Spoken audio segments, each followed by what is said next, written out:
I think that's one of my favorite things about this recipe is like every step is very beautiful and very smellable.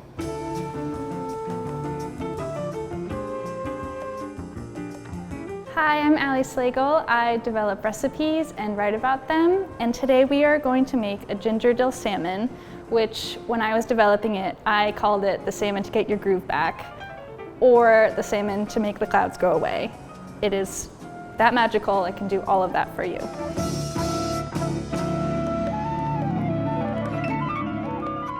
So I worked on this in January, which I'm sure we've all had a low point in our cooking lives during the pandemic. January was my low point.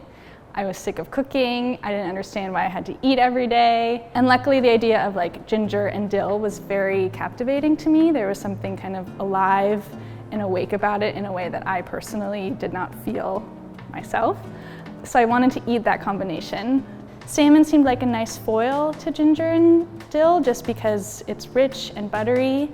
But I also wanted to come up with like a side dish suggestion, which in this case is a citrus salad. And that's because in January I get especially nostalgic for my home in California. I think it's because I'm like pummeled under snow here in New York. And in my mind, people in California are like filling swimming pools with citrus and just like laying in it and gorging on citrus because it's their citrus season. So I kind of wanted to bring that little slice of home to my kitchen in the snow with some citrus. The salmon we are slow cooking in the oven, which, you know, oven cooking is something you do in the winter, but it also makes a lot of sense in the summer because it's at such a low temperature that it doesn't really heat up your house. It really is like a technique more than a recipe in that it can shift based on whatever you want to make or looks good at your store. Sometimes when you have seafood, it has kind of like this film on it and it could make it hard for the ginger and dill to stick. So we're just patting it dry a little bit and then salt and pepper. A lot of commenters said that I should have doubled the ginger and dill mixture, so I kind of want to try it and see how it tastes because they could be right. I usually just tuck all the little dudes under for cleaner chopping. So I really like to eat the stems of dill and basil and parsley. They're kind of like concentrated bursts of the herb and they add crunch where a leaf adds softness. And like you can eat it, so why not?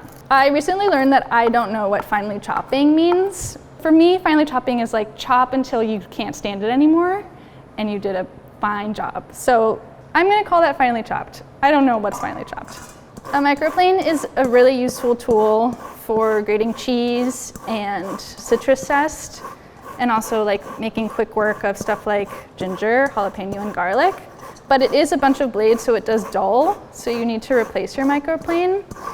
And I think too, a lot of people they like to go like this, but then you're not using all of the blade. So it's better to like make long strokes just to make sure that you're utilizing all the sharp blades. Okay? Let me wash my hands. So now we're just gonna season it and add enough olive oil just so that it becomes kind of a paste that sticks together. So we're just gonna take half of this. After you've chopped these two things and spread it on the salmon, that's all you have to do to make the salmon. You put it in the oven and then you go about making another part of your dinner. Now that our salmon's in the oven, we're going to make this citrus salad that's dressed with the extra dill and ginger that you had put on the salmon before it cooked. Dill and citrus make a lot of sense to me in the sense that they're both very alive and like high note ingredients in the sense that they're bright and fresh. When I was originally thinking about this salad, it didn't have radish, but you kind of need the crunch. So I think you could use anything that's crunchy, like cucumber or celery or jicama.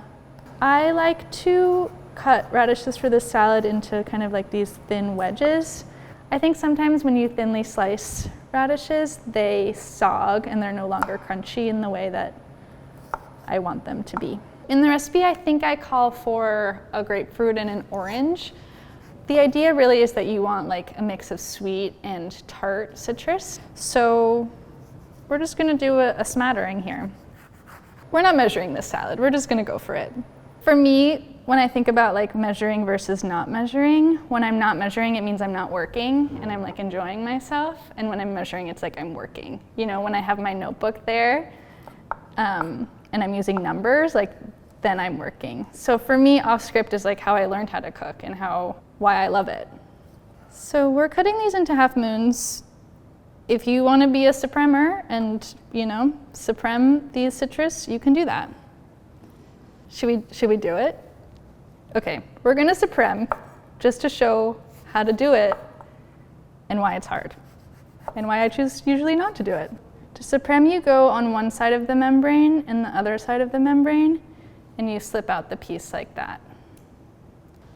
See, this is the problem that I experience. It's like, then it's stuck, and then I tear it.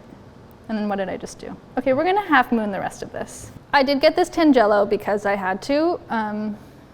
I learned that Tangelo is also called a honey bell for obvious reasons. And I actually don't remember what they taste like, so we're gonna find out together. Once we have all the citrus cut, we still have all these peels, and I sometimes don't do a great job of getting all the fruit off.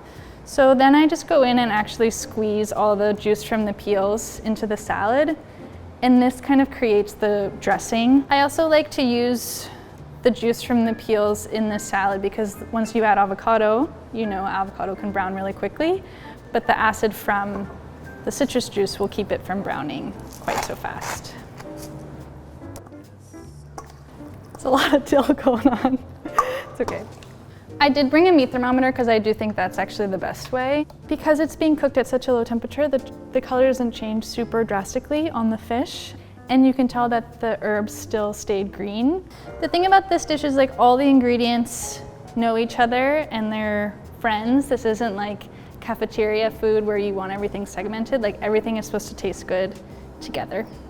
Avocado to me is like everyday luxury. Like, I don't buy it very often, and when I do, it just makes everything a little better and creamier. So we're gonna season everything with some flaky salt. The flakiness here is really nice because the only crunch that's in this dish is really coming from the radish, so the crunch of the salt has a purpose. And then all this dressing that is kind of like collected in the bowl, you want all of that. That's your dressing. So the joy of the salmon is that it just kind of like flakes apart when you go into it. I remember the first time I made this salmon, I took the first bite and I was like, right, like this is why I love to cook. Like, this is why this is fun. Like, everything is alive and it works together, and it made me excited to get back in the kitchen. And it happened again. Would you recommend doubling the sauce? Would you recommend? I would. I like it. People are right. Put as much dill and ginger as you want in this mixture. Don't be shy.